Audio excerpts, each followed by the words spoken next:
El propio Lorenzetti en su discurso dijo que hay que buscar soluciones ejemplificadoras, que la sociedad está esperando, ¿no?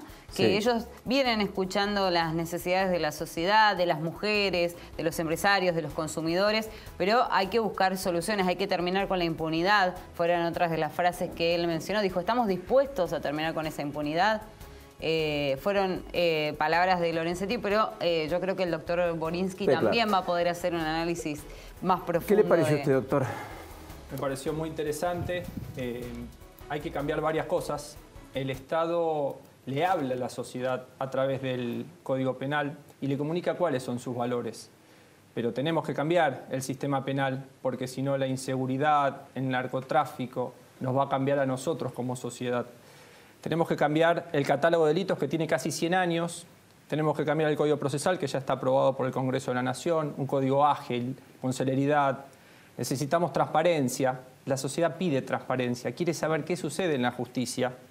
Quiere que se comuniquen los trámites y que se comuniquen las sentencias con un lenguaje fácil, sencillo, que se comunique el patrimonio de los magistrados, lo que hacen y lo que tienen. Forma parte de esa transparencia que la sociedad está pidiendo. ¿Eso va a estar incluido en el Código Procesal? Está incluido en lo que tiene que ver con la gestión judicial. Son 3 capítulos. El Código Penal que nos define cuáles son los delitos y cuáles son las penas, que tiene 100 años en la Argentina. El Código Procesal que determina la aplicación efectiva de esa ley penal y la gestión judicial de la cual nos habló el presidente o sea, de la Corte la gestión, Suprema. estas cosas que usted marca es lo que van a definir las comisiones. Efectivamente. Y va a ser fruto de la acordada de la Corte. Vamos a un ejemplo, celeridad, agilidad. ¿Cómo se puede trabajar en casos de lesa humanidad? En el Código Penal se está incorporando los delitos de lesa humanidad que nunca estuvo en el Código Penal, pero necesitamos que estos juicios, que son complejos, tengan normas que permitan dinamizar los plazos, que se tomen en cuenta aspectos que ya sucedieron en otros procesos, evitar revictimizar a situaciones de determinadas personas. En definitiva, esto hace la agilidad, la tipificación hacia el Código Penal y el Código Procesal va a determinar cómo el fiscal, la víctima, en oralidad, sin tantos papeles, con un expediente digital, va a poder llevar a cabo la aplicación efectiva de la ley penal. ¿Y eso es Argentina o eso es un país imaginario? Esa es la Argentina que soñamos, la Argentina ¿Pero moderna. es una Argentina de 1, 2, 3 años vistas o 2030? Es una Argentina posible, con los consensos. Hemos estado conversando con los miembros de la Cámara de Diputados, de la Cámara de Senadores, con las distintas provincias. El Código Penal es federal, es el mismo Código Penal que define lo prohibido y lo permitido en la Argentina en todas las provincias. Por eso es necesario un consenso, no un código que contenga una determinada ideología, sino que sea posible, que sea ágil, que sea moderno. Este año, en un mes aproximadamente, se va a estar 2 meses tal vez enviando al Congreso de la Nación el nuevo Código Penal argentino. Y ya que está Agustín Rossi, que lo escucha, que es presidente de una de las bancadas más importantes en diputados, ese código, medularmente, ¿cuáles son las reformas estructurales a las que vamos a asistir todos los argentinos a partir de, eventualmente, su tratamiento y su sanción, que va a ser parte de la agenda legislativa medular? Lo más importante, incorporar las nuevas modalidades delictivas que hace 100 años no existían en el Código Penal: medio ambiente, delitos genéticos, tráfico de órganos, delitos en el ámbito del deporte, lesa humanidad, delitos económicos, delitos vinculados con los bienes culturales. Ajustar las penas, que sean proporcionales en función de todo el universo, que no se sancione siempre al mismo sector social que comete determinada cantidad de delitos, que haya equidad, no solamente con la pena de prisión, que en determinados delitos de funcionarios públicos tengan penas de cumplimiento efectivo, que exista el decomiso anticipado definitivo de los bienes, no solamente la preocupación del derecho penal en la cárcel, sino también en que el dinero mal habido vuelva al Estado para que pueda cumplir con sus fines sociales, son algunos de los aspectos a modificar. O sea, esa imagen de alguien con, qué sé yo, bolso de dinero, rápidamente se lo incauta, si no está declarado en el patrimonio, si es de origen ilícito, y finalmente se pone a disposición del Estado. No se pierde tiempo, no se apela. Hubo una acordada de la Corte hace poquito. Hubo una acordada y hay que hacer el ajuste pertinente en el Código Penal, que es la norma que está por encima de esa acordada, en la cual bajo determinados presupuestos se va a permitir esta procedencia del recupero del dinero para el Estado. Pero también en materia de inseguridad, determinados casos graves debe cumplirse íntegramente la pena, casos de homicidios, de violación, de secuestros extorsivos, y luego va a haber un seguimiento... O sea, perdón, 20 años de condena son 20 20 años. Exactamente. No hay tutía. No hay tutía cuando se trata de reincidentes y cuando se trata de delitos graves, hasta un máximo de 35 años. Lo único que se elimina del Código Penal es la reclusión por tiempo indeterminado porque la Corte la ha declarado inconstitucional. Aquellas cuestiones que ya fueron zanjadas por la máxima instancia penal va a estar volcada en el Código Penal. Pero en determinados casos graves debe cumplirse íntegramente la pena hasta un máximo de 35 años de prisión para los casos graves, en los casos de reincidentes 40 años de prisión. Y luego un seguimiento sociojudicial, es decir, estamos tomando institutos que suceden en el derecho comparado. No somos ni los primeros ni los últimos en modificar el Código Penal en Francia, en Alemania, en países de Latinoamérica. Hay determinadas experiencias que son útiles y así como se tomó en cuenta lo que hicieron las comisiones anteriores, también estamos mirando lo que sucede en otros países. Doctor, acerca del tema aborto que vamos a debatir en un ratito nada más con Agustín Rossi, ustedes también en comisión han tratado este tema, ¿no? Efectivamente, el Código Penal debe mostrar los intereses vitales de la sociedad y este es uno de esos intereses vitales de la sociedad. En septiembre del año pasado ya hemos empezado a discutir el tema, se han generado 3 posiciones, la comisión está integrada por 12 miembros, en este momento las 3 posiciones están sumamente empatadas porque justamente hay divisiones, hay distintas opiniones, estamos también un poco a la expectativa de lo que sucede en la dinámica del Congreso de la Nación. Hay una primera posición que admite supuestos de no punibilidad del aborto, tal como están en el Código Penal, algunas la limitan a un plazo de 12 meses, otras de 12 semanas, perdón, de 12 semanas. Se está discutiendo si el plazo es de 12 o es de 14, forma parte del debate. Otra posición está admitiendo la posibilidad de peligro para la salud física o mental de la madre conforme el estándar de la Organización Mundial de la Salud, es decir, incorporando supuestos que no estaban previstos específicamente en el Código Penal y en la jurisprudencia de la Corte Suprema. Porque hasta acá solo se contemplaban riesgo de vida, es decir, aspectos físicos. Peligro para la salud física de la madre y casos de violación, que fue la interpretación de la Corte Suprema. Y una tercera posición, que también forma parte de estudio, de interrupción del embarazo hasta la semana 12, con informe médico para que la madre pueda tomar eventualmente una decisión responsable. Son distintas posiciones, hemos consultado con médicos, con expertos, ha venido miembros del CONICET, la comisión está integrada por actores del derecho penal que ya tuvieron experiencia en casos concretos, pero también nos valemos de la interdisciplina, de los especialistas en este tema, en trata, en delitos genéticos, en todo lo que necesitamos de las ciencias auxiliares. Hemos convocado a la comisión que prácticamente hace un año que nos estamos dando cita al Ministerio de Justicia. Pensando en el nuevo Código Penal, Mariano, volviendo al tema porque va a discutirlo Agustín Rossi y lo va a discutir el Congreso. En términos de efectos contundentes, usted me decía, reincidente, delito grave, prisión 40 años. Delito grave 35 y 35, 35. Se agravan las penas para los conductores alcoholizados que matan al volante. Tenemos una tragedia de un Luna Park repleto por año de víctimas de accidentes de tránsito y estamos hartos de ver cómo los que matan al volante entran por una puerta y salen por la otra. Vamos a tener 2 categorías de delitos. Los casos vinculados con los siniestros viales, que va a establecer una categoría de penas hasta los 7 años de prisión, que es 1 año menos que el homicidio doloso. Y después vamos a tener los casos de peligro, aquel que va alcoholizado, en exceso de velocidad.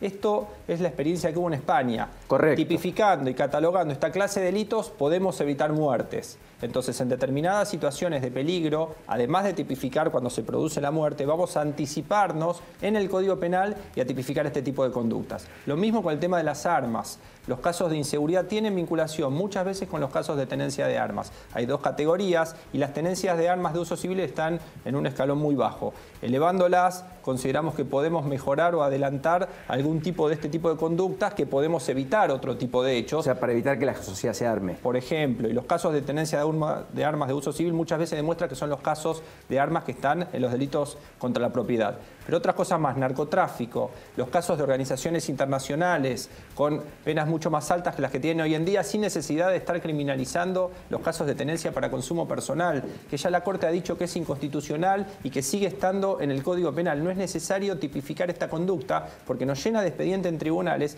y nos saca de foco los verdaderos casos importantes de narcotráfico, de terrorismo, de financiamiento. Son delitos que hoy no están en el Código Penal. Los mismos casos de lesa humanidad, genocidio, terrorismo, desaparición forzada como delito imprescriptible, son delitos que no están en el Código Penal. Por eso vamos a hacer un libro tercero con los delitos de lesa, terrorismo y financiamiento, lavado de dinero, el aspecto económico de los delitos, son algunos de los aspectos que deben estar incluidos en el Código Penal. Es muy importante lo que usted marca en ese contexto, porque hay muchos jueces que por más que quieran rotular, no pueden, no tienen figura jurídica para poder poner en prisión a tipos que están cometiendo ese tipo de delitos. Esas armas van a estar en manos de los jueces, no van a tener excusas para decir no podía o no tenía instrumento, eso quiero decir. Exactamente, y uno de los aspectos que estamos tratando de mejorar es achicar el margen de discrecionalidad judicial. Lo que sucede muchas veces hoy es que ante un caso hay distintas interpretaciones, las críticas, mano dura, mano blanda. Estamos tratando de achicarlo. Por ejemplo, determinación de la pena, estableciendo cuáles son las agravantes, cuáles son las atenuantes, y en vez de subir todas las escalas penales, por ejemplo, si hay violencia de género, si hay armas, directamente que el juez aplique el tercio superior de la pena, o si hay discriminación, en vez de subir las escalas penales que no generan situaciones concretas y soluciones concretas, aplicando el máximo del tercio superior de la pena, es alguno de los aspectos que estamos teniendo en cuenta. De la misma forma que está el colaborador eficaz, pero no en una ley especial, particular, para determinadas situaciones, sino para todo el Código Penal. Perdón, el colaborador especial podría ser alguien... a ver, se lo voy a poner en términos muy banales. Alguien que termine siendo la garganta profunda desde un caso de divorcio, de ocultamiento de patrimonio, digamos, hasta corrupción o narcotráfico. Que dé información precisa, verosímil, útil y que eventualmente le permita un acortamiento de pena con un determinado beneficio. Si ha sido partícipe de esa maniobra, naturalmente. Evidentemente que ha sido partícipe y que esté delatando a alguien de la escala superior en la organización. Otro de los aspectos fundamentales tienen que ver con determinados delitos económicos, aduaneros, de evasión fiscal, cambiarios. Son delitos que no están en el Código Penal. Hoy no tenemos todo este universo de delitos económicos, de la misma forma que los delitos en la práctica del deporte, fraudes deportivos, casos que son trascendentes. ¿Cuál sería el delito de fraude deportivo? Fraude deportivo, alguna de las apuestas clandestinas y muchas otras cuestiones que se generan, o casos de doping que también tienen que ver con delitos en el ámbito del deporte, delitos informáticos, casos de grooming, casos de grooming que hoy no están previstos o que están con penas bajas, que no están proporcionales porque no se ha analizado en su conjunto. Fue una ley particular, sea la ley Bloomberg o sea la ley de grooming, que parcialmente fue modificando el Código Penal y que no ha estado sistematizado. Por eso ha trabajado la comisión en grupo 12 jueces y fiscales durante todo este año. El vinculado con delitos genéticos, tráfico de órganos, permanencia de migrantes en términos de ilegalidad, la situación del extrañamiento. Perdón, un inmigrante que se queda aquí, que perdura más tiempo del debido... No, tenemos que distinguir lo que son faltas administrativas de lo que eventualmente puede ser delitos. Estamos hablando de los casos en los cuales se produce la expulsión porque fue condenada por una causa penal y esa expulsión conlleva la imposibilidad de reingresar al país por determinado plazo, por ejemplo, por el plazo de 5 años, se produce el ingreso anticipado, no se cumplió la pena y se está vulnerando esa prohibición de extrañamiento. Este puede ser un caso puntual de esta categoría de delitos. Agravamiento en ese tipo de cuestiones, digamos. Exactamente. Lo vinculado con los derechos de la libertad de los trabajadores, los casos de acoso laboral, moving, son algunos de los aspectos que no están tipificados hoy específicamente en el Código Penal, tráfico ilícito de bienes culturales, los vinculados con los casos de violación, que tampoco tienen la debida tipificación porque está desordenado, empieza por el abuso simple, va salteando, no tiene una clara tipificación de esta clase de situaciones. Los casos de trata de personas, hemos convocado especialistas, expertos vinculados con trata, fiscal de la Procuración General de la Nación, de la misma forma que en materia de lesa humanidad. El delito de genocidio no está en el Código Penal, está en convenciones internacionales tipificado, y nosotros queremos tener un único Código Penal que defina todo lo que está prohibido y lo que está permitido en la Argentina, y así específicamente lo estamos incorporando. En el caso, para evitar la reincidencia, existe, digamos, ¿van a plantear también el seguimiento sociojudicial de las personas? Exactamente. Cumplida la pena, la reclusión por tiempo determinado, la Corte lo ha declarado inconstitucional, estamos pensando en un instituto post cumplimiento de la condena para que se pueda el juez hacer un seguimiento sociojudicial con determinadas medidas que permitan justamente controlar a esa persona que ha sido condenada por un delito grave, por ejemplo, una agresión sexual. En definitiva, ¿Y el responsable sería el juez de ese seguimiento? El juez penal va a tener que efectuar el control justamente de esa ejecución penal. De la misma forma que los delitos menos graves, también estamos buscando cumplimiento efectivo, sin necesidad de que sea el cumplimiento de la cárcel, porque tampoco podemos enviar a más personas a la cárcel. En los casos de penas inferiores a los 3 años, que hoy prácticamente no tiene ningún sentido, la posibilidad de hacer tareas comunitarias, tobillera electrónica, multas que tengan sentido específico. La multa del Código Penal hoy es más baja que la multa de tránsito que puede cometer cualquiera persona manejando. Hoy, perdóneme, una multa después de un proceso penal engorroso de años, etcétera, es más barata que una de tránsito. Es más barata que los 2.000 Muchísimo pesos más o barato. 4.000 o 6.000 del exceso de velocidad. 226 pesos vale una multa del Código Penal. Estamos poniendo una multa que sea actualizable por un coeficiente. Ese coeficiente puede estar vinculado, por ejemplo, al valor de la tasa de la queja judicial. Hoy son 26.000 pesos, se está poniendo el 10%, que son 2.600 pesos, y la multa va a ser de días multa. Por ejemplo, de 50 a 500 días multa, así sucede en el sistema europeo. El juez no va a estar anotando números de multa, sino va a estar anotando cuántos días multa, que va a ser equivalente a un número que está actualizado. Es decir, que la sanción económica del Código Penal va a tener un sentido. Va a tener un sentido específico y que va a ser aplicable para esta clase de delitos. Nacho, te dejo la última pregunta, Mariano Morischi, que lo vamos a también liberar, que gentilmente se ha quedado con nosotros más de lo pactado además. Sí, me imagino, doctor, que toda esta reforma le trajo alguna incomodidad en el Poder Judicial, ¿no? Los jueces de alguna manera pierden discrecionalidad a la hora de establecer o determinar posiciones ante determinados delitos. Pierden mucho margen, ¿no?, de discrecionalidad. El objetivo es la sociedad. Debemos mirar a la sociedad. El Servicio de Administración de Justicia es para la sociedad y la sociedad pide 2 cosas. Transparencia, que se sepa lo que está sucediendo en la justicia, e igualdad ante la ley.